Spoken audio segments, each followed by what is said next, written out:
Hola, muy buenas tardes. Muchas gracias por seguir aquí en la sala acompañándonos. Muchas gracias quien nos sigue en línea. Quiero agradecer de nuevo a los compañeros del aula, al Centro Multimedia por todo su trabajo y al Canal 23 que está cruzando la transmisión con nosotros. Esta mesa está dedicada a cúpulas y tenemos dos expertos fantásticos con nosotros. Voy a presentarlos primero a Zeta Anaí Cabrera, arquitecta y artista multimedia. Explora los fenómenos psíquicos derivados de experiencias sensoriales directas desde una perspectiva interdisciplinaria que incorpora el contacto con medios tecnológicos. Su proceso creativo se basa en la interpretación y representación metafórica de fenómenos naturales, conceptos esotéricos, prácticas naturalistas y temas sociales, catalizando sensaciones a través de los medios tecnológicos. Su trabajo se ha caracterizado por una estética austera, monolítica y amorfa, con el objetivo de materializar visiones de minimalismo, simetría no reflexiva y abstracciones. Ricardo Alfarra tiene un currículum enorme porque ha hecho un montón de cosas y es un amigo muy querido del centro. Él ha sido profesor de distintas universidades, ahora mismo del Departamento de Música en Concordia University en Canadá, director fundador del Centro de Experimentación e Investigación en Artes Electrónicas, CEIARTE, en la Universidad 3 de Febrero en Argentina. Fue director del Festival Transitio Cambios Compartidos aquí en México. Ha sido investigador de la Fundación Daniel Langlois, donde creó el Archivo Latinoamericano de Música Electroacústica. Él también compositor de música electroacústica y artista multimedia. Se ha presentado en más de 40 países, tiene distintas grabaciones en todo el mundo y es miembro del Consejo Consultivo Internacional de Leonardo, International Society for the Arts and Science and Technology. Muchas gracias a los dos, querido Ricardo, Anaí. Quisiera empezar contándoles que Ricardo es el pionero en Latinoamérica para domos. Justo ahora nos contaba que el festival Understanding Visual Music está cumpliendo 15 años, es un festival que él fundó y ahora mismo nos contaba que están en 5 planetarios en Brasil y uno más en Sudáfrica al mismo tiempo. Entonces, quisiera un poco empezar contigo, querido Ricardo, para que nos cuentes cómo fue detonar este festival y cómo era trabajar con domos hace 15 años, donde me imagino que era todo bastante artesanal. Entonces, si quieres platicarnos ese arranque y cómo es que llegas a hacer este festival. Y luego quisiera rebotar un poquito con Anaí. Ella participó en el primer evento de domos, digamos, con artistas el año pasado que ocurrió en Papalote y que la verdad es que fue espectacular con artistas franceses y mexicanos. Ella estuvo participando ahí. Y después de conocer la prehistoria, me gustaría un poquito, Anaí, que nos cuentes tu experiencia y después les devuelvo la palabra para que nos cuenten lo que quieran contarnos. Ricardo, bienvenido. Muchas gracias, Adriana. Es un gusto participar, gracias a vos, gracias, Anaí. Te escuchaba la presentación y digo, bueno, la prehistoria. Y estamos hablando hace 12, 13, 15 años atrás, ¿no? Y claro, en ciertas áreas 100 años no es nada y en otras áreas 5 años es una diferencia increíble. Para hacerte una historia, más o menos, no sé cuántos minutos tengo, pero te haré la historia lo más breve posible, pero hay algunos hechos que me parece interesante mencionar. Digamos, yo, como decías, empecé con la música electroacústica, pero ya en los años 80, los años pasan para todos, en los años 80 me interesaba el trabajo entre imágenes y música electroacústica, pero imágenes también de un tipo experimental, algo más abstracto, hasta que conocí las obras de Víctor Magariños, un pintor argentino, con el cual me sentí muy identificado con el tipo de obras. Entonces empecé a hacer proyecciones de música electroacústica y slides, ¿no?, de diapositivas en los conciertos, o sea, eso sí es prehistoria.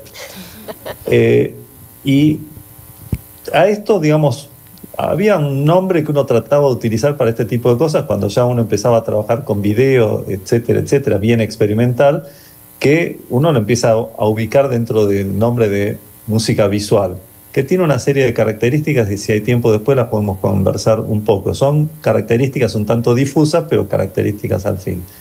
El asunto es que el tiempo fue pasando, la tecnología fue cambiando también y cuando estoy como director del Departamento de Música de Concordia University hace unos cuantos años ya, se me ocurrió una locura, porque era muy complicado lo que había que hacer ahí. Y en vez de decir, bueno, hagamos algo que nos levante un poco el espíritu para hacer algo positivo frente a tantas dificultades, hagamos algo interesante. En vez de hacer un simposio, hicimos 3 simposios diferentes, simposios y festivales. Uno fue el Balance and Balance, otro era sobre música interactiva, y el otro fue Understanding Visual Music, que tiene un nombre raro, ¿no? O sea, en realidad, comprendiendo la música visual. Pero era justamente porque había tantas perspectivas sobre lo que es la música visual y cómo se lo entiende. Entonces de ahí salió lo de Understanding Visual Music. Y hoy en día se lo conoce así, o como sus siglas lo indican, digo, VM.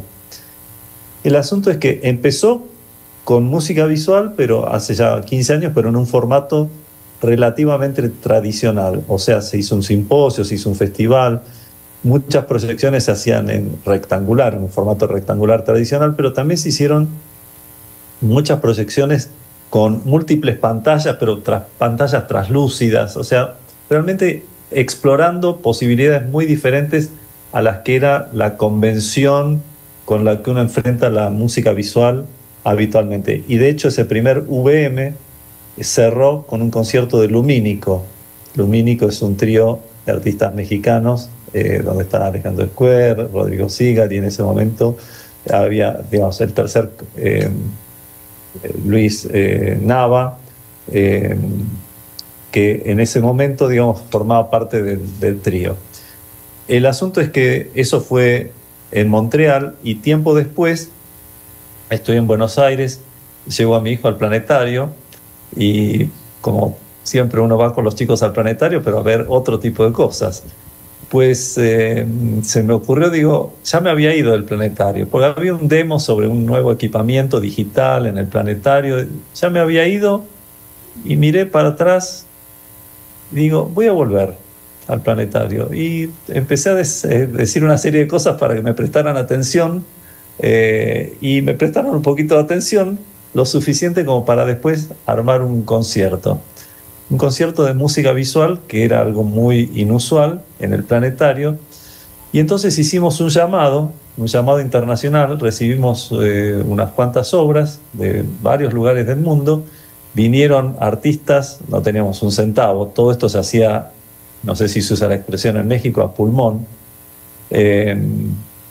y con el esfuerzo entre el planetario, el Centro Cultural San Martín, para aquellos que conozcan Argentina, la Universidad de 3 de Febrero y esta, digamos, pequeña organización a la que llamamos Understanding Visual Music, empezamos a organizar ese concierto. Pero para ser bien concreto con algunas cuestiones y referirme a lo que decía Adriana en el sentido de la prehistoria, así Anaí después puede mostrar las diferencias de lo que hay en este momento con respecto a esa prehistoria. Pues pasaron unas cuantas cosas interesantes, porque claro, hicimos el llamado, había gente que quería participar, pero en ese momento prácticamente en casi todos los planetarios, primero que hay una gran dificultad en lo que son estándares.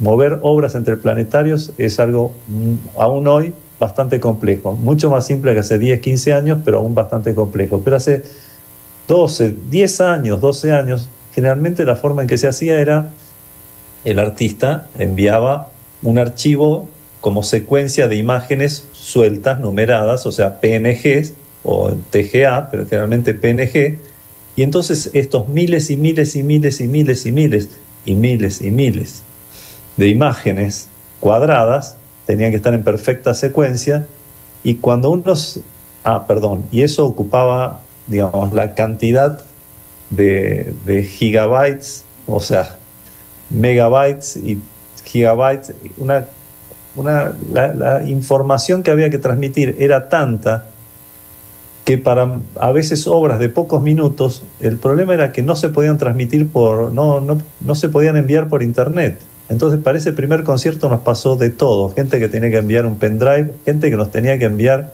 un disco rígido por correo, o, por ejemplo, gente que lo subía a una nube, digamos así, en ese momento, pero nosotros no teníamos la capacidad del ancho de banda para bajar, o al revés. Nosotros le dábamos un lugar con un buen ancho de banda para bajar, y en Australia no tenían suficiente ancho de banda para subirlo. Esto no pasó hace 500 años, ni 100 años, ni 30 años. Esto pasó hace poco. Entonces, pero ahí no termina, ya voy completando. Pero, ¿qué sucedía? Cuando lográbamos que lleguen las obras, esas obras después llegan a los técnicos del planetario. Eso hay que hacer, bueno, ¿cuántos proyectores hay? No es lo mismo si hay un proyector, que si hay 3, que si hay 5, que si hay 7, que si hay 9. Ok. Entonces, esas imágenes, una por una, cuadrada, va a haber que insertarlas en un sistema que hay que, digamos que esa imagen cuadrada, redonda, pero en un frame cuadrado, va a haber que dividirlo, va a haber que hacer un splicing, o había que hacer un splicing, que significa que si había 7 proyectores, había que dividir eso en 7 partes. Después hacer toda una alineación para esos. Esto es realmente prehistórico, pero bueno, no importa. Entonces uno proyectaba, para proyectar esas 7 partes, tenía que estar perfectamente alineados los proyectores con respecto a la división que se hacía en partes de cada frame, esos miles y miles y miles y miles de frames, y además después hacer un blending. O sea, primero los corto y después los tengo que acercar, poner y hacer que eso funcione de la mejor manera posible. Simplemente para redondear la idea, nos tomó desde que comenzamos, tuvimos la intención y empezamos a hacer el llamado y empezamos a recibir obras hasta el día del concierto, que fue espectacular, y ahora puedo explicar cómo y por qué. Nos tomó un año de trabajo, y terminamos, si recuerdo bien, el día anterior al concierto. Después de un año de trabajo, todavía el día anterior había problemas técnicos a solucionar, y salió. Todavía uso fotos que tomé desde un costadito del planetario. Todavía uso muchas fotos en mis presentaciones para mostrar cómo fue aquel primer concierto, que cierro diciendo esto, digamos, si conocen Buenos Aires y conocen dónde está el planetario, está en medio de un parque muy bonito en Palermo, muy lindo, pero en invierno es muy oscuro, árboles oscuros, para llegar, si uno va sin auto, no es tan sencillo, que caminar unas cuantas cuadras en la oscuridad y el frío. Pensamos que no iba a ir nadie a ese primer concierto. No solamente se llenó los más o menos 240 o 250 asientos del planetario Galileo Galilei de la ciudad de Buenos Aires, sino que nos quedaron como casi 200 personas afuera que no pudieron entrar. Y así empezamos. O sea, fue realmente notable el impacto que tuvo en Argentina el hacer ese tipo de conciertos. Bueno, ya hablé bastante, así que... Muchas gracias, Ricardo. El lugar es espectacular. Yo, por accidente, coincidí en un Understanding Visual Music y el planetario es increíble. Anaí, ¿cómo fue la experiencia en Papalote? ¿Cómo llegas ahí? ¿Quién te invitó? Bueno, yo tenía, o sea, hace como 8 años estaba de colada, no estaba haciendo nada, solo estaba de colada en una gira con varios residentes que cumplieron su residencia en este domo en Montreal, en el SAT. Entonces el mismo SAT les organizó una gira, y esta gira pues fue como París, Berlín, Ámsterdam, como varias zonas de allá. Y pues yo iba así como que fascinada, ¿no? Porque, o sea, entre la gira, o sea, la gente con la que estuve acompañándolos a esa gira, era Nonotak, que son como un dúo. Uno es japonés y la otra chica es francesa. Estaban ellos, también estaban de Montreal un artista sonoro que se llama Wolf, y en ese momento tenía un proyecto con una chica que se llama Cady, que se llamaba Push One Stop el proyecto, y había otros que se llama Liquid Architecture. O sea, son como personas que pues yo de joven, de más niña, decía wow, así era súper fan. Entonces, como que ver todo su proceso y los montajes y como los soundcheck y ya después el show como en distintos planetarios, pues a mí me dejó impactada, ¿no? Como que yo dije, wow, yo quiero hacer esto como que algún día, ¿no?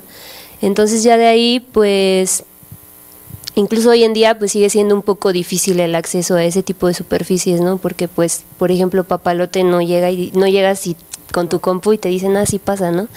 Entonces, pues yo como de manera autodidacta empecé a investigar cómo se hacían estos lienzos. Digo, con la gira que hice con estas personas así increíbles, pues aprendí muchas cosas. Y después conocí a Jeremy Oury, que él es francés y ahorita pues de repente como que reside también aquí en México y luego se va a Francia. Y él hace un festival de domos allá en Francia. Y pues conociéndolo aquí en México le mandé yo como que unos renders que tenía yo en mi casa, que hice un visualizador como de realidad virtual, y él se interesó y fue como que él que me invitó, que me dijo, ah bueno, pues mándame una pieza. O sea, él con el Instituto Francés pues movió sus cosas para poder hacer su versión del Festival Francés aquí en México.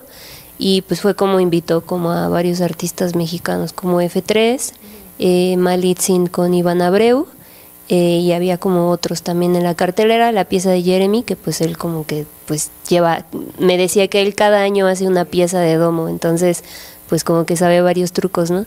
Y fue así como pues yo llegué como al Papalote, ¿no? Pero justo también fue algo como gracioso porque como que yo nunca termino un proceso, siento que siempre que veo algo, uno de mis visuales, digo, ah, ahora si le cambio esto y si esto, y entonces, o sea, como que tengo muchos proyectos y ninguno terminado y a todos regreso y les pico. Entonces, justo 2 días antes de que empezara las proyecciones en el Papalote, yo llegué con mi disco duro con Jeremy y le dije, ah, mira, aquí ya está la versión final, ¿no? Así, aquí, pues, el video pesaba 50 gigas, algo así, ¿no? Entonces dije, bueno, ya llego con el disco duro, ¿no? Y cuando llegué, pues sí me dijo, no, es que no es posible, o sea, no es tan fácil, porque incluso en el Papalote todavía se usa, pues, este proceso que comentaban, ¿no? Como les lleva una semana leer el video y de ahí lo tienen que desglosar en secuencias de PNGs y después, o sea, todo lo que nos decían y después dividirlo, ¿no? Si hay 8 proyectores que cubren todo el domo, hay que dividir cada PNG entre 8, o sea, tal cual. Entonces, pues yo como que me fui agüitada así con mi disco duro de, la versión final, pues no se va a ver, ¿no? Pero pues fue justo también como yo había hecho esta gira con Nonotac y con Wolf y todos ellos, pues ellos lo hacían en tiempo real, ¿no? O sea, las presentaciones eran en tiempo real, entonces pues yo, como que pues no tan conocedora, pues yo juraba que era pues algo muy fácil, ¿no? O sea, que estaban como que los medios pues ya tecnológicos para poder llegar y ejecutarlo en vivo, ¿no? Pero pues me llevé esa sorpresa. ¿Puedo sí, agregar claro, algo? Claro, venga. 2 o 3 cositas breves. Una, bueno, que estamos siempre en contacto con Jeremy, justamente porque siempre programamos obras de él desde hace años.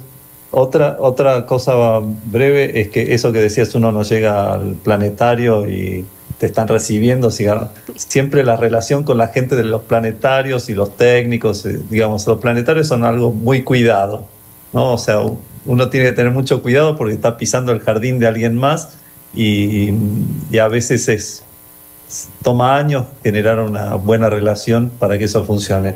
Pero lo más importante es que acá, como estoy en contacto ahora en tiempo real con la gente de Brasil y con quien estuvo ayudando la programación, producción, etcétera, etcétera, quería confirmarte, Anaí, que se proyectó tu obra en la Universidad Federal de Santa María, en la Universidad Federal de Río Grande do Sul y en la Universidad Federal de Bahía. Buenísimo. Y no pudo ir a Sudáfrica porque había muy poquito tiempo para programar y tu obra tiene 11 minutos, si me pasaron bien la información, sí. Y entonces no pudimos incluirla, pero estuvo en 3 planetarios de Brasil, así que si chequeas la programación, ahí está. Si no, después te lo enviamos. Bueno, muchas gracias. Bueno, Buenísimo. parecía algo positivo, así que... No, querido, todo es positivo. Es que justo antes de empezar conversábamos de esto y Ana dijo, yo mandé obra. Sí, no nos y ya conocíamos. encontramos dónde quedó la obra y qué bueno. Muchas gracias por la investigación, Ricardo. Pensé que había más prehistoria, pero bueno, pensé que ya era más sencillo armar las piezas para domo. Como dice Ricardo, sí es complicado. Intentamos hacer un VM en México en el Poli y justo alguien más lo había intentado antes, así de, hola, traigo esto, vamos a ponerlo. Y decían, bueno, ¿dónde están los derechos? Tal. No tenía nada. Y el tipo acabó demandando al Poli. Entonces, cuando yo llegué y dije, oigan, me gustaría... No, si no hacemos un convenio, no se puede. Y tenían razón, pues un tipo los demandó por ahí. Quizás a lo mejor es hora de volver a intentarlo. Por ahí había una intención también con la UNAM, que tiene un par de domos. Quizá varios años después lo podamos lograr pronto. Estaría increíble. Sí. Y bueno, Adriana, Ricardo, ¿te puedes acercar un poquito al micrófono? Porque yo sí, te perdón. escucho. Nada, contaba esto que cuando intentamos hacer el VM en México, que eso tuvimos ese impacto con el Poli. Pero bueno, quizá si nos aplicamos podemos lograrlo pronto. Ricardo, ¿cómo ha sido la evolución del VM después de estos 15 años y cómo podemos celebrarlo con ustedes desde acá? ¿Y cómo no te escuché? ¿Cómo podemos celebrar estos 15 años con ustedes desde México? Mira, creo que fue interesante porque en Buenos Aires, felizmente, siempre con esfuerzo, porque fueron cambiando las directoras de Planetario, o sea, cada vez que iba a haber algún cambio, obviamente hay que empezar casi de cero. Uno dice, sí, estuvimos haciendo esto antes, pero, digamos, igual dio mucho trabajo poder hacerlo, pero hicimos muchos conciertos de música visual en Full Dome en el Planetario de Buenos Aires, que es realmente muy lindo. Entonces, por un lado, eso fue interesante, pero por otro lado, yo empecé a ver justamente, como decías, así como en México, la posibilidad de tratar de hacer esto en otros lugares. Entonces, a veces funcionó, a veces no funcionó, o sea, se hizo un VM muy grande también en Brasilia, en 2015, pero la idea era ver, ok, no se podrá hacer en otros lugares, y así como apareció la posibilidad en un momento de que tal vez se podría hacer en México, surgieron otras posibilidades. Entonces, yo creo que varios proyectos que han estado dando vueltas en los últimos años, de una manera u otra, sucedieron porque algún nivel de inspiración en VM, digamos, surgió.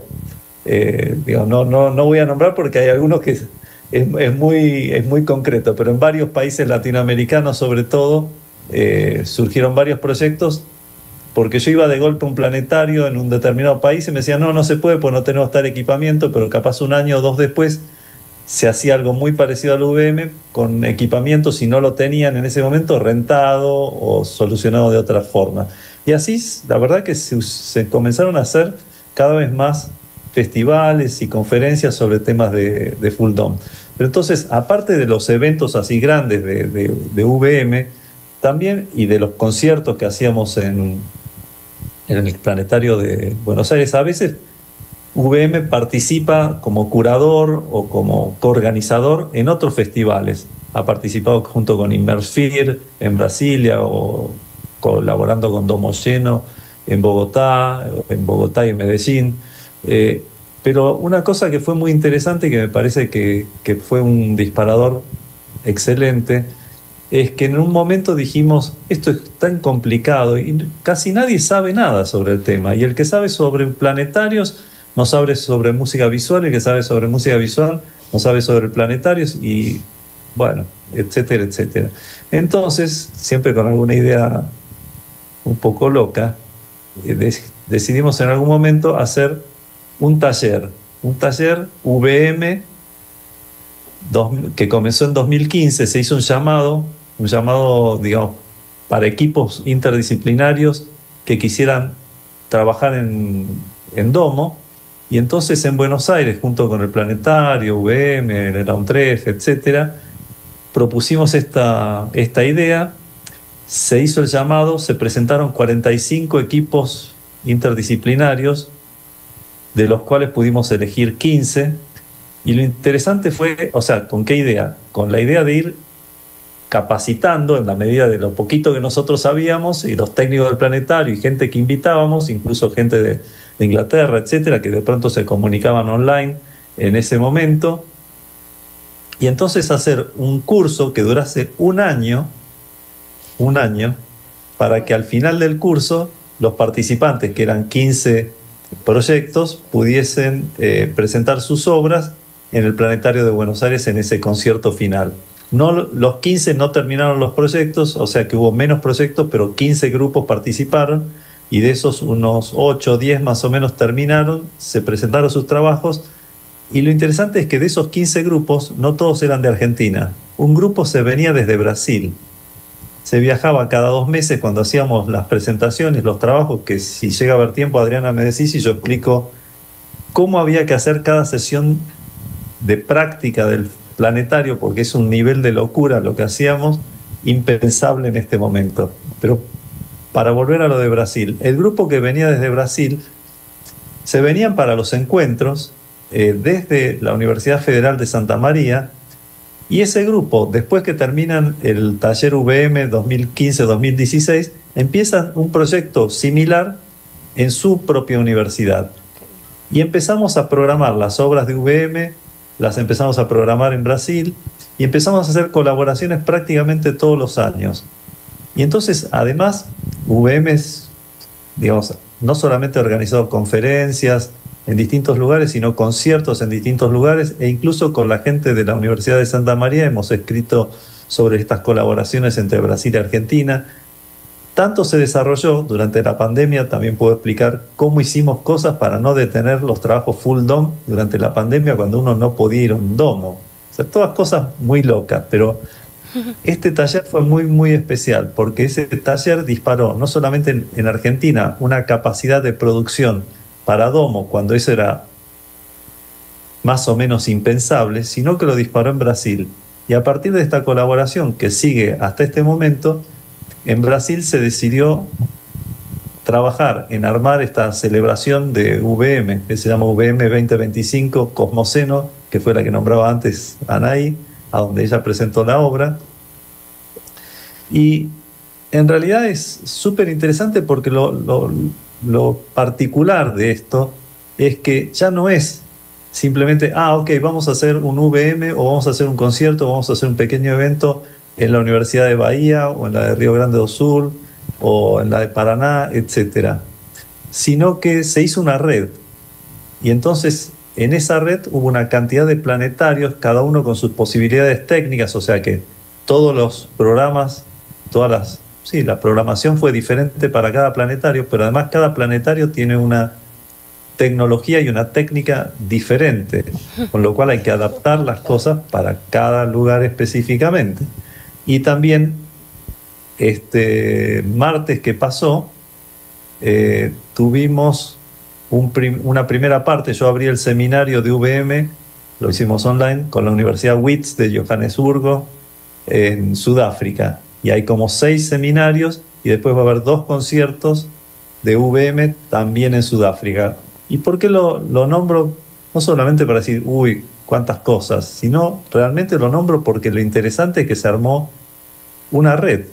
Y entonces ya no son esfuerzos individuales, sino que hay esfuerzos tal vez de una institución más que de otra, pero todos participan y todos colaboran, y todos se van interesando en trabajar en música visual y en esta posibilidad fantástica que es trabajar en domos, realmente. Entonces creo que la experiencia es excelente. Puedo seguir porque pues, parecen pocos años, pero se han hecho muchas cosas locas, pero muy interesantes y con buenos resultados.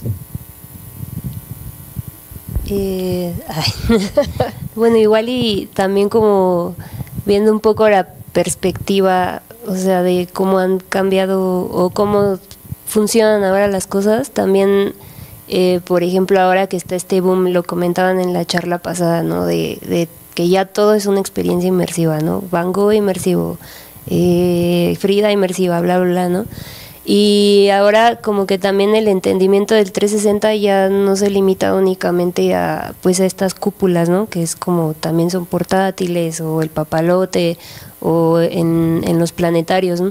Sino que también ya vienen como que estos formatos cuadrados como salas cúbicas o rectangulares, donde también está esta posibilidad, ¿no? de jugar con el 360 y pues también vienen como que nuevos entendimientos de cómo hacer como que este desdoblamiento, porque como que comentaban, cuando es en domo pues es un render cuadrado, ¿no? Y únicamente pues está como que este círculo con esta deformación como de fisheye, y pues ahora cuando cambian formatos como de salas cuadradas, pues vienen como que nuevas maneras de entender cómo desdoblar estos contenidos, ¿no? Para que sí se juegue con la tridimensionalidad.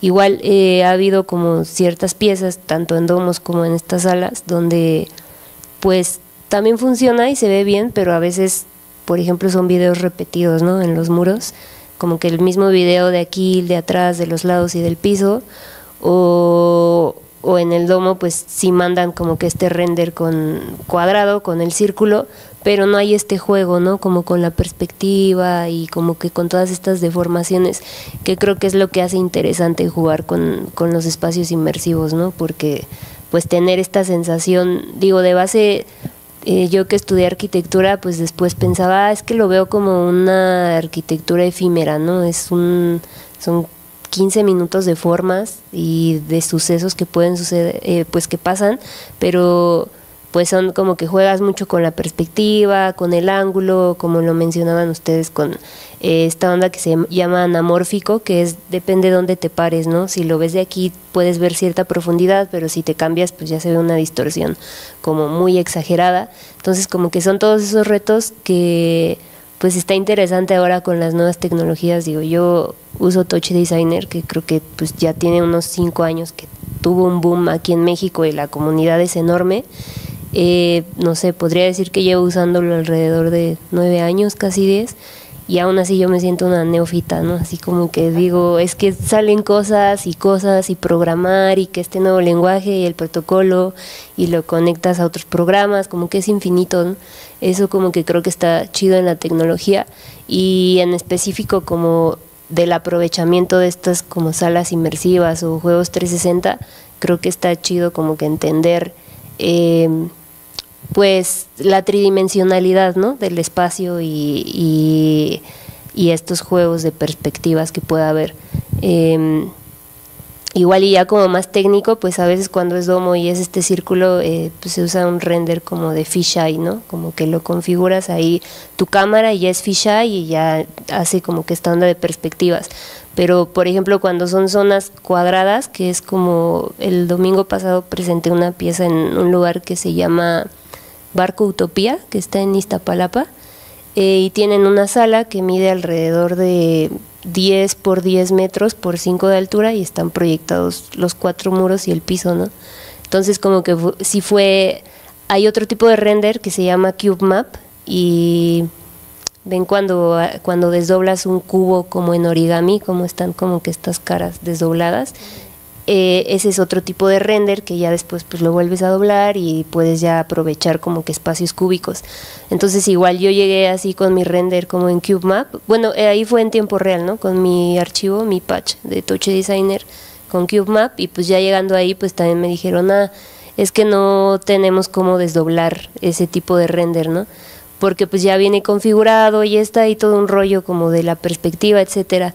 Entonces lo que hice ahí fue tener como que una cámara, como que tener 5 renders diferentes y a cada uno ponerle una cámara como en Touch Designer. Entonces pues está tricky como hacer que matchen al final, ¿no? Porque como son distintas cámaras, y también entender la perspectiva de esas cámaras, ¿no? Porque pues las cámaras, o sea, tanto físicas como en los renders, pues depende el FOV, como cuánto abre, el ángulo, si es un render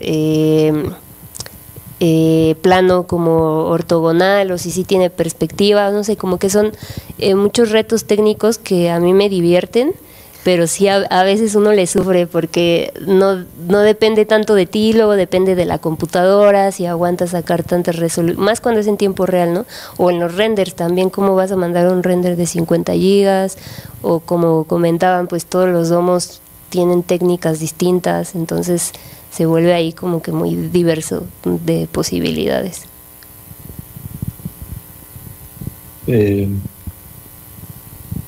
Comento una cosita. Sí, claro. No, me resultó interesante. Claro, Anaí tiene una formación como arquitecta, así que, claro, eso creo que dijiste arquitecturas efímeras, ¿no? Sí. Sí, claro, es un poco así. Y además, bueno, vos hablas de estos espacios cuadrados o cúbicos, y a veces pasa al revés. No tengo algunas fotos de obras que hemos proyectado donde de pronto lo estás proyectando sobre el domo, pero lo estás viendo, como nos sucede a veces con el videomapping cuando lo hacemos en los edificios, que uno cambia la arquitectura.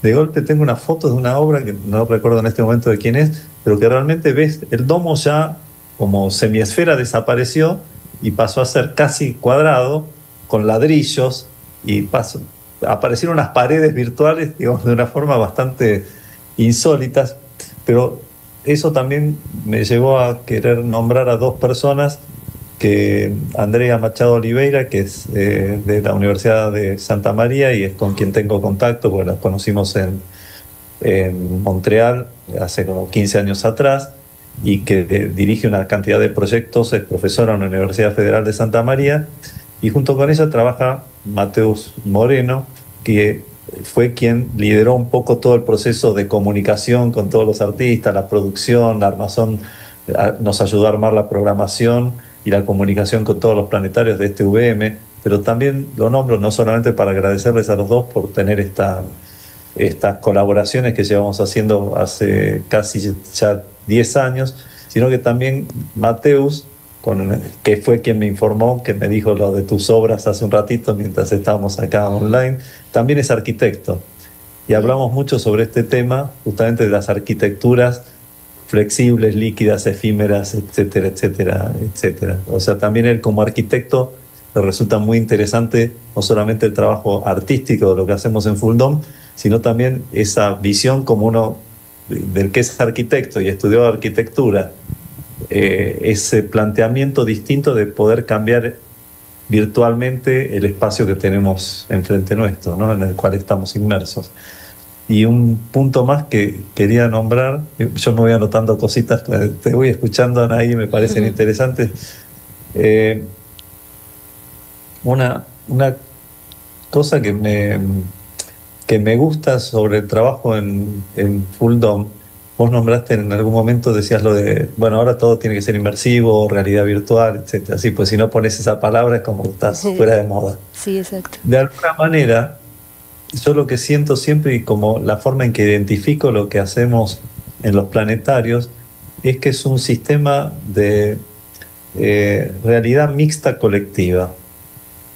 Es una especie de realidad expandida. Sí, les digo mixta porque siempre lo describo de esta manera, que parece simple, pero me parece bastante interesante. Si uno encuentra la obra adecuada, y que es adecuada, nos podría llevar un larguísimo rato a discutir, pero la obra que tiene los momentos, las imágenes, o sea, esa producción audiovisual que funciona en esa situación particular del domo, uno se ve inmerso en una realidad alternativa, sin necesidad de tener anteojos, gafas, un casco. Uno pasa a estar como en otro lugar, dependiendo de la obra. No pasa con cualquier obra, pasa solamente con algunas obras. Uno está en esa otra realidad, pero sin embargo no tenés casco y estás inmerso totalmente en la obra. Sin embargo, al mismo tiempo, si vos estirás tus brazos, tocas a las personas que tenés al lado. O sea, es como que estás en un entorno colectivo y al mismo tiempo estás en esa inmersión individual y navegás entre los dos estados casi simultáneos, y dependiendo de cómo sea la obra, lográs salirte por un momento hacia un estado o hacia otro. Creo que eso es una experiencia muy interesante, por eso la identifico como realidad mixta colectiva, porque uno tiene la realidad que llama realidad, la otra realidad un poco más virtual, y a la vez tenés a toda la gente que está ahí alrededor tuyo, que a veces es como si estuvieses y a veces es como si no estuviesen ahí. Me parece que es una situación muy particular que no se logra de muchos modos y que el domo también, los domos, dependiendo cómo sean, pues también domos hay de muchas características, creo que produce hay una percepción y un estado mental muy diferente a cualquier otro tipo de planteamiento audiovisual. Creo que es muy interesante también por ese lado, como experiencia cognitiva, digamos así. Sí, total. Como que la posibilidad de jugar con el espacio es muy grande. O sea, yo me he dado cuenta como en la práctica que, o sea, utilizar objetos 3D es lo que se ve mucho mejor, ¿no? Porque, y mover la cámara hacia arriba, hacia abajo, lo que comentabas, ¿no? Como meter una forma cúbica dentro de una proyección de domo. Yo he visto la reacción del público y pues también es como, pues, o sea, sí genera una alteración, ¿no? Como en la percepción, en la que tú sabes en qué tipo de forma estás físicamente, pero digitalmente se te está cambiando todo el tiempo, como que es un plus muy grande. Y también hablando del audio, ¿no? Como que hay piezas que son espacializadas, hay muchas también, pues a veces se manda el video y el audio pues es estéreo, ¿no? Pero pues también saber que técnicamente, o sea, la mayoría de los domos pues tienen, o sea, todo este sembrado, ¿no? De bocinas alrededor, en donde también pues los artistas sonoros tienen esa posibilidad de espacializar el audio, ¿no? Entonces, hablando como de este tema de la música visual, a mí algo que pues como que me encantaría lograrlo y que estaría increíble, no sé, si se concentra el audio en este lado de la cúpula, en estas bocinas, los visuales también, ¿no? Y se empieza a viajar ese audio, que también lo sigan los visuales, ¿no? Creo que también en ese sentido un audio espacializado es muchísimo más poderoso que un estéreo en ese tipo de espacios, porque pues también juega con la percepción, ¿no? O sea, muchas veces las frecuencias hacen, pues es como un 50-50, ¿no? De todo ese trabajo de meter a las personas dentro de un entorno, pues ya sea especulativo, imaginario, lo que sea, pero el audio también como que es un plus muy bonito que tienen este tipo de formatos. Y creo que además esta suerte de abandono del cuerpo, ¿no?, a la que te obliga el asiento de un domo, contribuye muchísimo a esta experiencia, ¿no? Estás un poco tirado ahí, sin muchas posibilidades de movimiento, de estar recto. Creo que ayuda mucho en las percepciones, ¿no? Sí, incluso también... adelante. No, dale, Anaí, cuando termines vos. Recordaba como que esta gira que hice con estos artistas, y también por ejemplo, este domo en Montreal no tiene butacas. No, es al piso. Entonces, es al piso. Entonces, bueno, yo fui hace 2 años, creo, año y medio, a MUTEC, de allá de Montreal.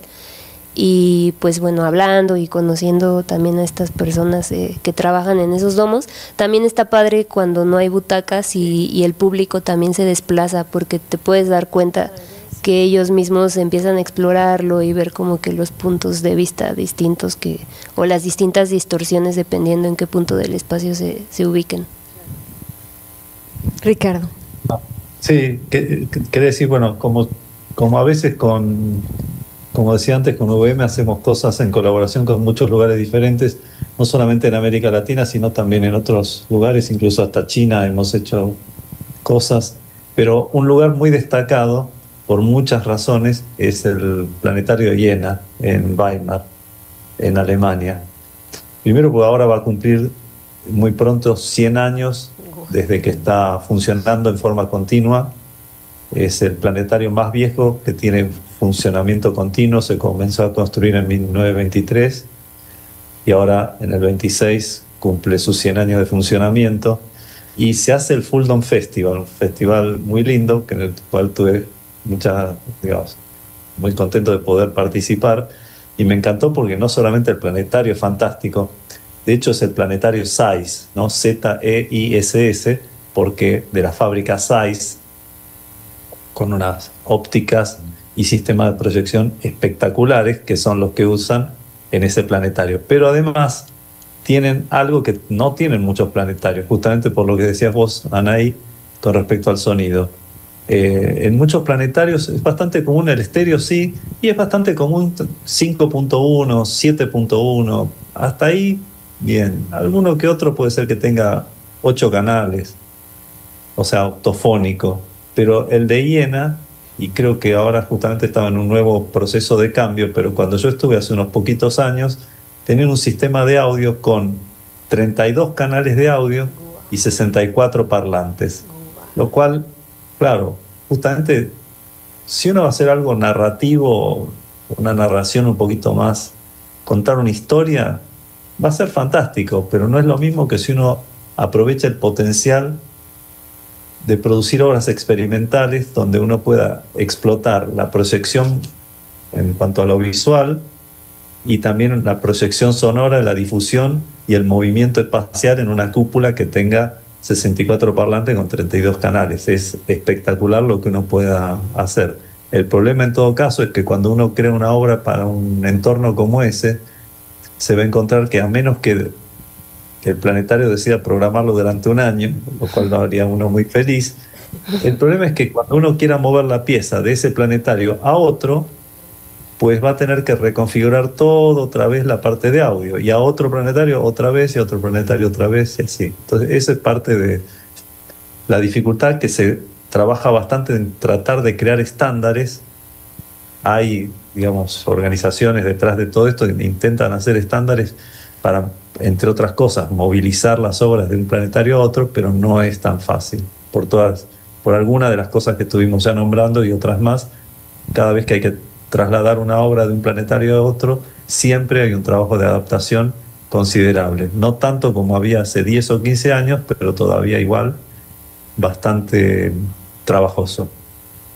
Sobre todo, sí, las dos cosas, el video, pero también el audio.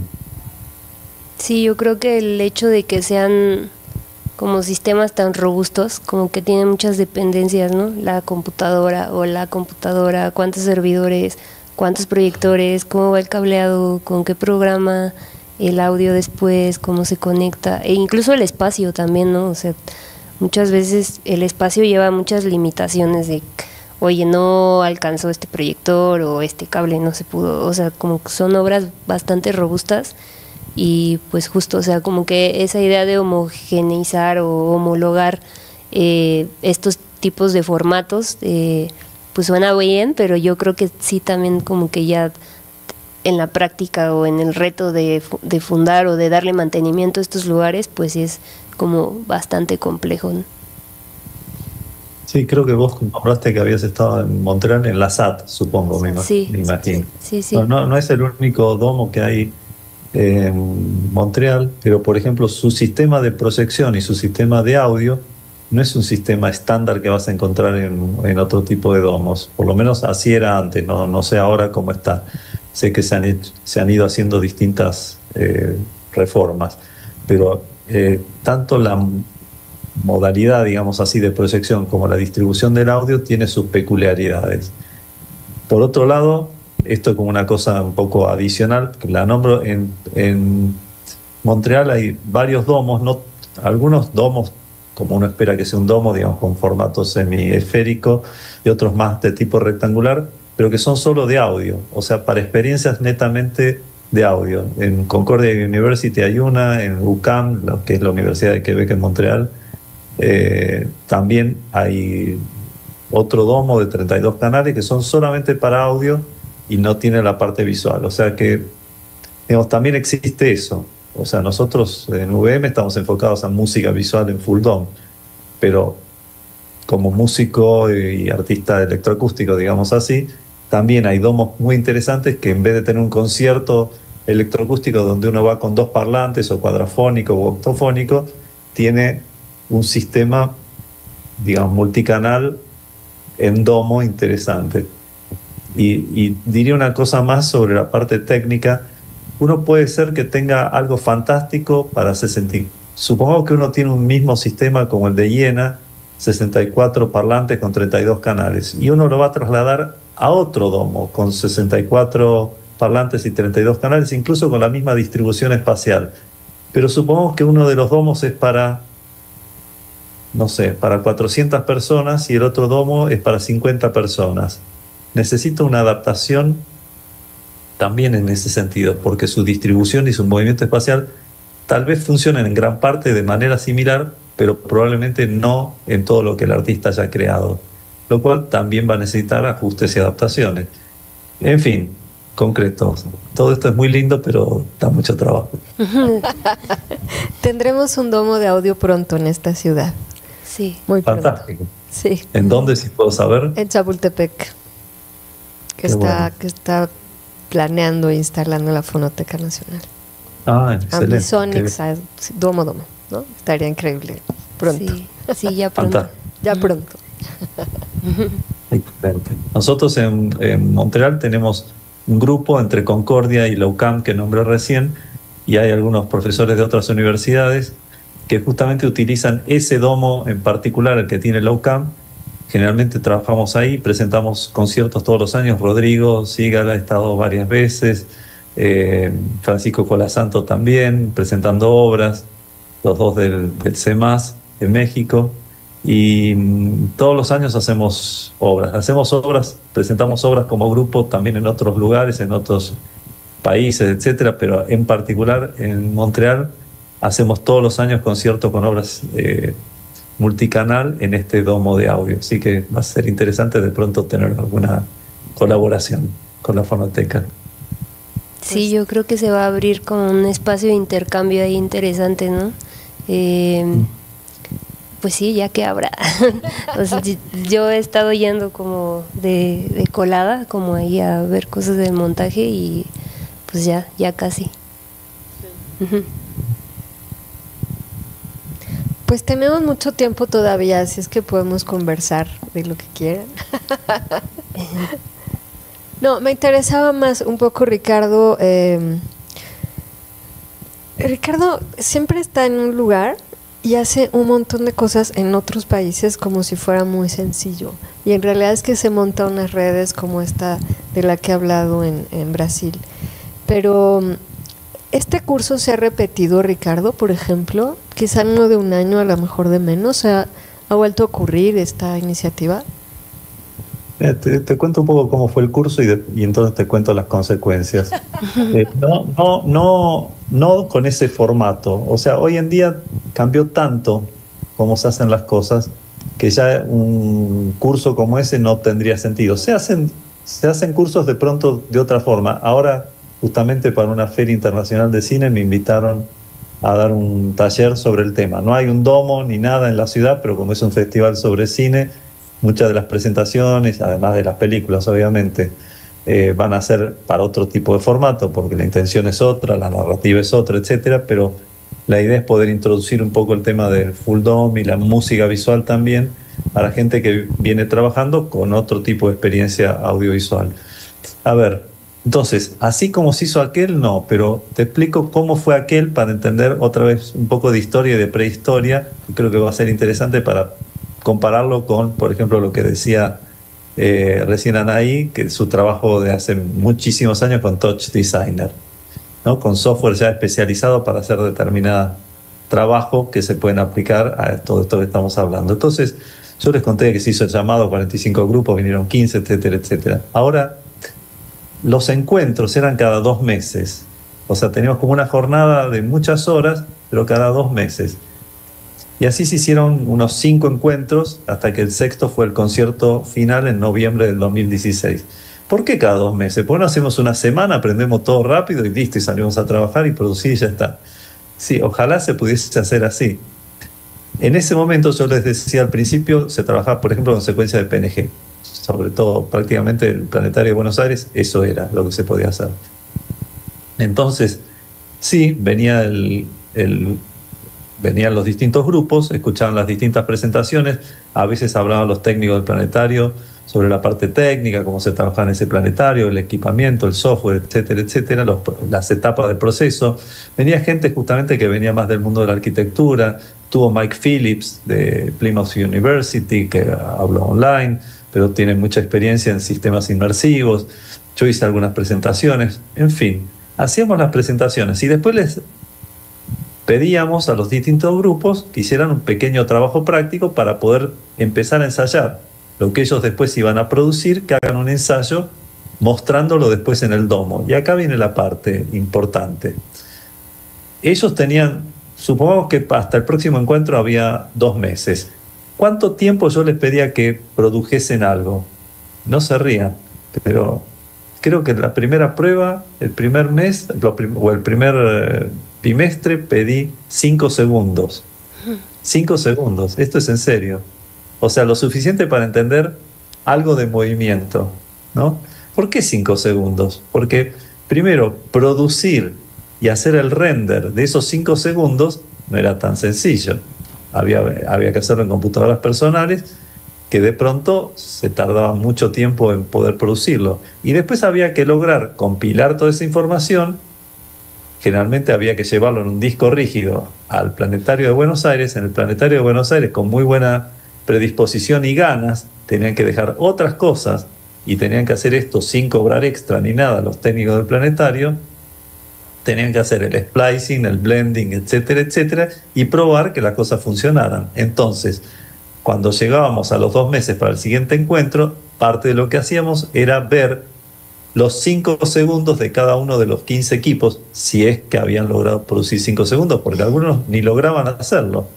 Entonces, poder mostrar eso en el Planetario de Buenos Aires, que tomó básicamente 2 meses de producción, esos 5 segundos. El segundo bimestre creo que fueron, no estoy seguro, pero casi seguro que fueron 12 segundos, lo cual era wow, ¿no? O sea, impresionante tener 12 segundos de prueba de ver no lo que teníamos en la pantalla de la computadora, sino poder mostrarlo en el domo. Era como, wow, estoy haciendo esto y encima gratis me dejan mostrar esto. Era realmente impresionante. Y así, muy de a poquito, hasta que se llegó al final, un año después, a mostrar todo en un concierto. Pero, realmente se tardaba mucho. Entonces, hacer otro proyecto como ese era casi imposible, sinceramente. Había que juntar demasiadas voluntades que hacían mucho esfuerzo y todo gratis. Y entonces no fue fácil. Hoy en día todo eso uno lo puede probar, muchísimas cosas se prueban en la computadora, incluso hay software que te permite mapear lo que vos haces en tu computadora y verlo como si fuese en un domo. Sí, está bien, es un domo virtual simulado dentro de la computadora, pero te da una idea de cómo va a quedar mapeado. Por supuesto yo quiero el domo de verdad, pero claro, como es difícil que uno tenga un domo de esos en su casa, entonces hay que hacerlo de otro modo. Y un detalle más en cuanto a lo técnico: para el primer concierto que hicimos en VM, yo les decía, bueno, lo difícil que era transportar, ¿no? Enviar las obras de un lado al otro, si era de Australia, otro de Inglaterra, otro de Brasil. Pero no es solamente eso, sino que de pronto la gente estaba produciendo obras para este concierto de VM, ese primer concierto en el Planetario. Y nos decían, no, bueno, ya estamos rendereando, pero nos va a tomar un mes. Va a tomar un mes. No, esperen que ahora viene la parte buena. Y entonces había pasado el mes y no estaba listo. No sé si te acordás, Adriana, una vez que estábamos viendo lo de Transitio y yo dejé rendereando en tu oficina una cosa durante varios días. Sí, lo recuerdo, sí. Sí, lo recuerdo. Sí, bueno, y eso era súper sencillo y ni siquiera era para domo.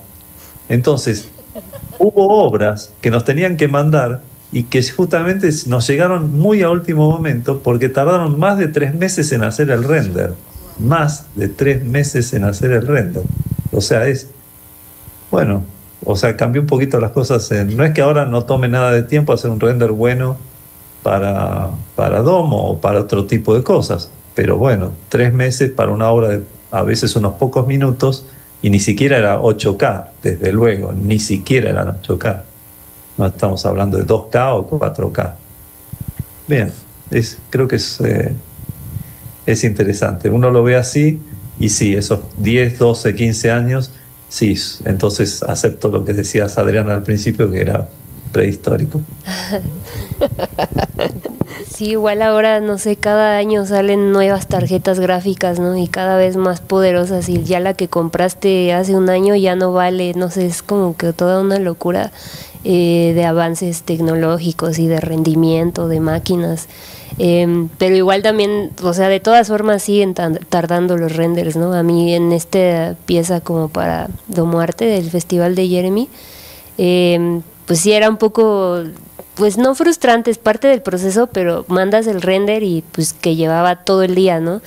Me iba a comer y regresaba y veía y algo había pasado mal, ¿no? Así de que no, la cámara se movió para el otro lado, así no era, o el audio entró después, ¿no? Pues otra vez hay que mandarlo a render, ¿no? Como que es algo pues complejo, como que en ese sentido, o yo creo que requiere paciencia y pues organización también, como de tener bien cómo va sucediendo, y también creo que es interesante, aunque a veces sea muy abstracto, que es mi caso, como construir esa narrativa, ¿no? De cómo van a ir pasando las cosas, o qué secuencias va a haber, o de los colores, las formas, etcétera, a pesar de que no sea muy figurativo y no se cuente una historia pues muy literal, pero creo que también todo ese proceso creativo pues lleva su tiempo, ¿no? Y igual, como comentaba Ricardo, o sea, a veces tú lo ves en tu computadora, o incluso yo con estos visores de realidad virtual, pero ya cuando llegas cambia muchísimo. ¿Por qué? Pues la escala, aunque tú ya la hayas imitado en tu visor de VR, pues ahí cambia mucho, o lo que llega a cambiar muchísimo más, pues son los colores, ¿no? Porque pues no es lo mismo una definición de un monitor o de estas computadoras que ya luego no sé cuántos colores traen, o para diseñador, y cuando llegas pues en la proyección, lo comentaban en la plática pasada, ¿no? Es que el negro de un proyector pues en realidad nunca va a ser negro, ¿no? O sea, tú haces un mapeo y lo que sobra va a brillar ahí, algo, a veces les ponen foley o máscaras a los lentes, pero también entender eso, ¿no? Y tener igual, y ya con la práctica vas generando como distintos trucos, o ahí salidas de emergencia, y pues ya puedes pensar en los colores o el contraste, todos estos aspectos pues que van cambiando ya cuando ves ya la proyección real, ¿no? Igual hace unas semanas también fui como que a un montaje y fue muy interesante, porque del contenido no era un domo como tal, era una sala que más bien similaba a la forma de una almendra, y la proyección solo estaba como que de un lado, de una cara de la almendra, pero sí había como que este juego de perspectivas, no completo, no 360, pero se intentaba. Y, o sea, yo llegué con el contenido que estuvimos trabajando, no sé, yo creo unos 5 meses, y lo pongo y pues todo, o sea, era distinto, ¿no? A pesar de que tuvimos maqueta y proyector, pues ya ahí también el material, hay muchos factores que cambian, ¿no? Y pues también fue como que hay una micro residencia de estar ahí sentada y cambiando cosas, o incluso algo como muy interesante es que, bueno, hoy en día las partículas es como un recurso muy usado, ¿no? Como que en el arte generativo, y había cientos de partículas que yo nunca vi en mi computadora, y cuando las vi proyectadas se veían muchísimo, ¿no? Entonces también fue como que eso también estaría padre, que hubiera como en más acceso a estos domos, pues para poder hacer esas pruebas, ¿no? Como de ensayo y error, lo que tú decías de, venían y solo traían 5 segundos, está súper bien, porque así pues ya puedes entender cómo funciona la perspectiva, o cómo atraviesa el lente, etcétera, ¿no? Y ya de ahí sacar como que más conclusiones y pues más trucos, ¿no? Para que funcione mejor. Me estaba acordando un par de ejemplos que son, en este caso son de música, pero tienen que ver con lo que decíamos del render. De un colega venezolano que haciendo sus obras en New York, creo que fue, por los comienzos de los años 70, para hacer música por computadora. Él tenía que ir a la terminal y programaba, y para poder escuchar el sonido tenía que se iba con el auto, y otros colegas tomaban el auto, se iban hasta donde estaba el convertidor digital analógico y escuchaban King Kong, y si no sonaba como quería, tenía que volver a agarrar el auto, empezar a programar de nuevo, etcétera, etcétera, etcétera. Y el otro ejemplo, que sí tiene que ver directamente con render, no de imagen, sino de sonido, para unas obras que yo estaba haciendo a mitad de los 90, tomaba un sonido muy cortito, de pronto 1 segundo o menos de 1 segundo, y lo estiraba con un software bastante interesante, me permitía estirarlo con buena calidad. En ese momento era muy difícil conseguir algo que permitiera estirar el sonido con buena calidad, y lo estiraba a veces 33, 35, 37 veces. Lo dejaba a la noche en mi computadora, o sea, de pronto el sonido era un rasgueo de guitarra, pero ¡prac! Solo eso. Lo ponía, pedía que haga el estiramiento, lo dejaba a la noche, a la mañana me levantaba, a veces había terminado, a veces no había terminado, tenía que esperar horas y no podía usar la computadora para otra cosa porque estaba tan lenta tratando de procesar el sonido que no lograba hacer otras cosas. Y de pronto terminaba, lo estiró 37 veces, el resultado era espantoso para lo que yo quería lograr y todo iba a la basura y empezaba de nuevo. Y así un día tras otro.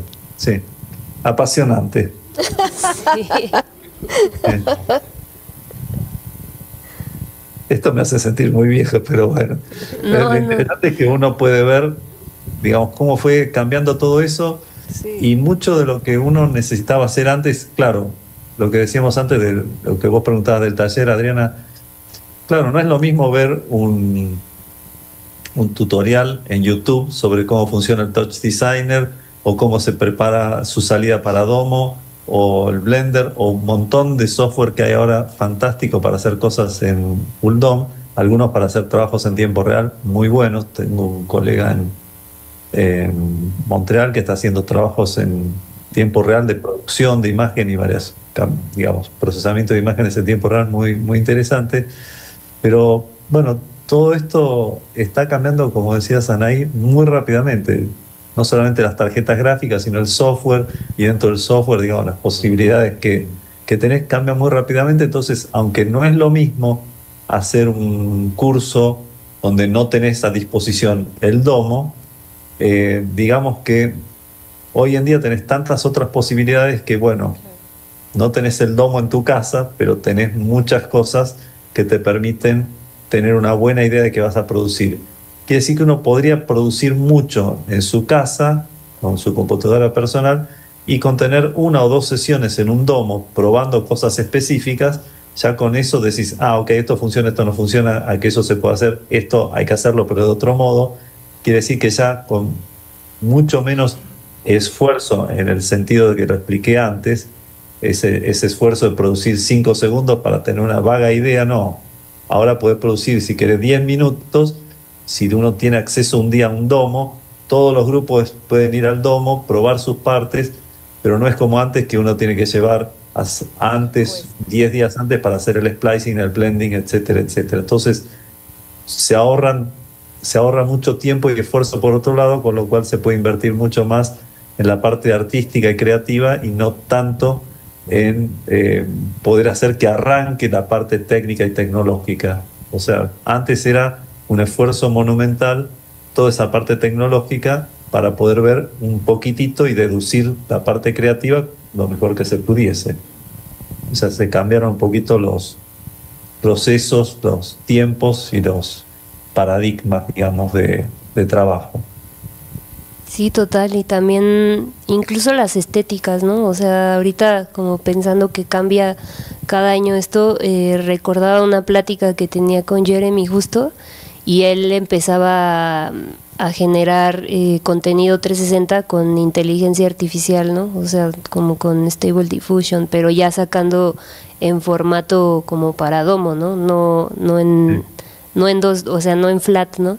Y pues yo pensaba, wow, que me gusta, pero me asusta, ¿no? O sea, como ahora ahora con la inteligencia artificial, como que es un constante bombardeo de imágenes, ¿no? De contenidos, lo que antes tú pensabas, quizás ese realismo nunca lo voy a alcanzar y va a ser muchísimo render y modelado y texturizado, y pues ahora como que con todos estos procesos súper acelerados, incluso de investigación también, ¿no? O sea, yo cuando empecé Touch Designer, pues todo en foros, ¿no? O sea, había tutoriales, pero si querías indagar más, pues preguntar en el foro, mandar un mail, y pues ahora, o sea, he convivido como con personas, no sé, de 20 años, menos de entre 20 y 25 años que están ya en Touch Designer, y pues ahora ya preguntan a la IA, ¿no? Oye, ¿cómo conecto esto de tal manera? Entonces es un proceso súper acelerado, y creo que también pues está interesante, ¿no? Como las nuevas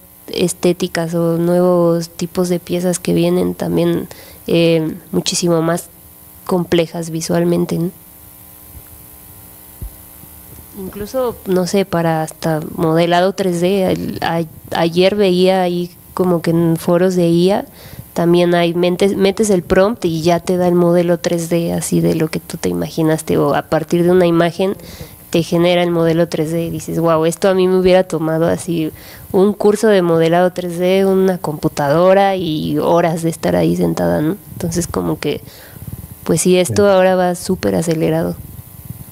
Sí, tan acelerado que en realidad eso nos mete en un tema totalmente diferente para hacer una charla muy larga, ¿no? El tema de inteligencia artificial, obviamente que impacta en todo y en las artes, como todo va cambiando, y uno antes decía, bueno, ¿qué es lo que no va a poder hacer la inteligencia artificial?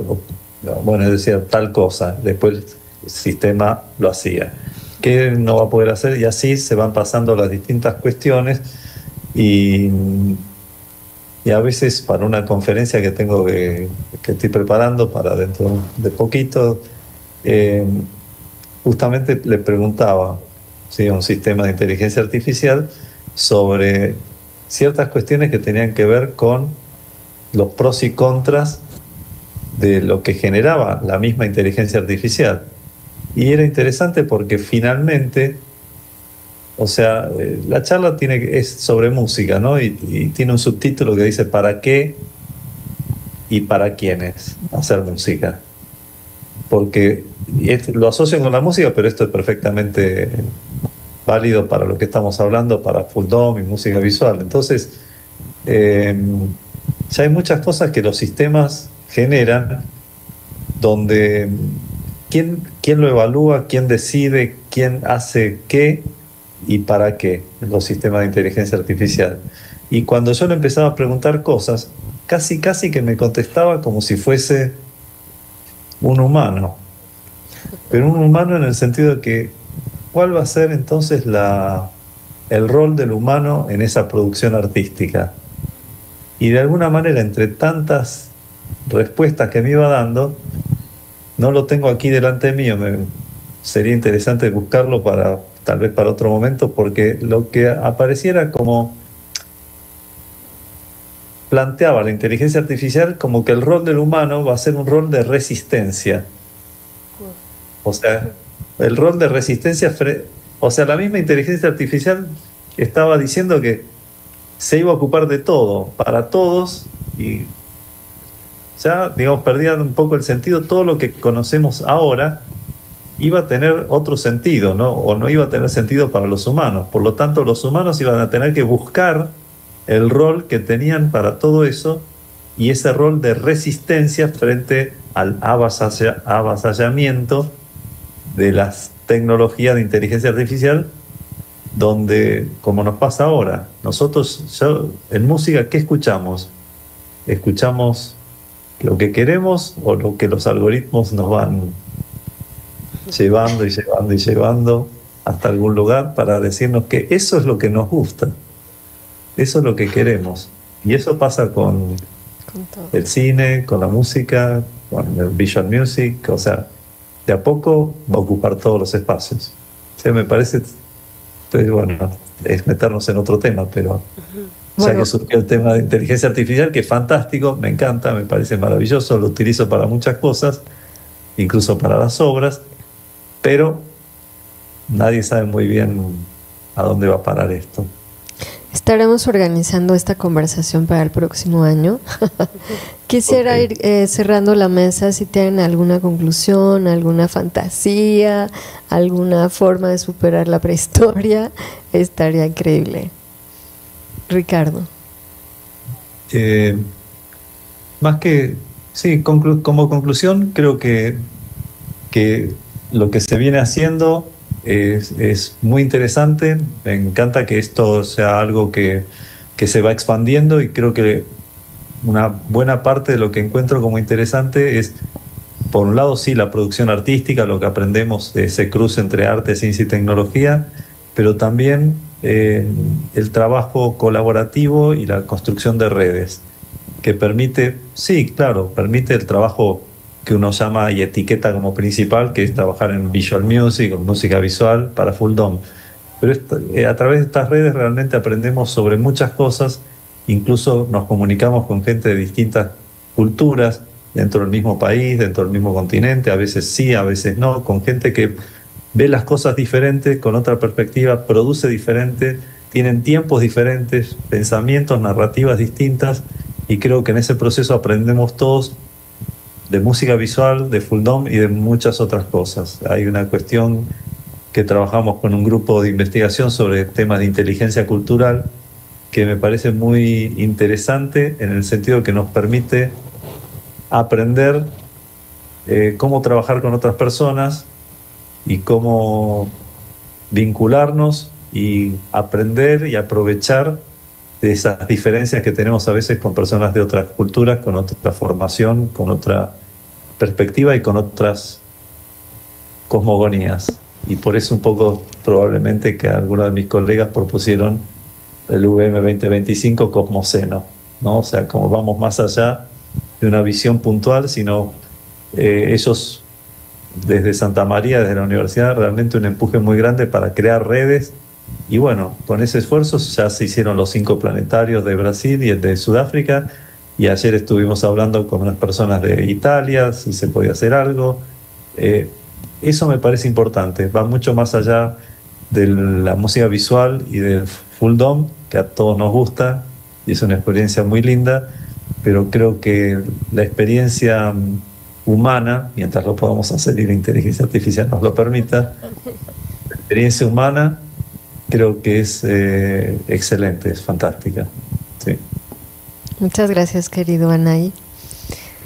Pues concuerdo con la parte de crear redes, ¿no? Como que a veces uno está encerrado, enclaustrado en su estudio y hace, o volviendo a toda como que esta bombardeo de imágenes, ¿no? O lo ve, no sé, en Instagram, ¿no? Como el scroll infinito, pero como que este tipo de nichos está muy padre porque justo conoces otras perspectivas, ves otros procesos creativos, que eso aprendes muchísimo de ahí, ¿no? A veces uno pues va ahí como, bueno, yo que soy autodidacta, pues vas como que experimentando, pero pues conocer o intercambiar palabras con más personas, en este caso Jeremy con su festival, y hablar con Matt Litzin, con Jorge, con Gaby de F3, y ver, oye, ¿tú cómo le hiciste? ¿Qué técnica usaste? Como que eso es algo muy, muy divertido. Y pues una fantasía, yo creo que debería de haber un domo como más accesible, como ahora esta sala de Chapultepec, como que sería increíble para abrirlo, ¿no? Como a todos los artistas que tenemos curiosidad como de las piezas inmersivas. Creo que por el trabajo de estos chicos que trabajan en Barco Utopía, que fuera como que de cualquier perspectiva de lo que sea el lugar, ellos decidieron apropiárselo y también como descentralizarlo, porque está hasta Iztapalapa, y invitar como a la gente y dejarlo abierto como al público también. Si alguien de aquí tiene curiosidad como de experimentar con ese tipo de lienzos, yo estoy segura que allá con los chicos que trabajan ahí están abiertas las puertas como para experimentar cosas inmersivas y pues crecer la comunidad, como que eso es muy lindo. Pues nos queda la tarea de hacer esta red para lograrlo pronto. Querido Ricardo, mil gracias. Anaí, muchas gracias. La verdad es que ha sido muy edificante esta conversación. Muchas gracias a ustedes que nos acompañaron en la sala. Gracias a quienes están en línea y gracias a quien nos ayuda a operar esta serie de conferencias. Muchas gracias a todos y bienvenidos al CENART siempre. Gracias. Muchísimas gracias. Gracias. Gracias, Diana, y gracias, Anaí, y a todos.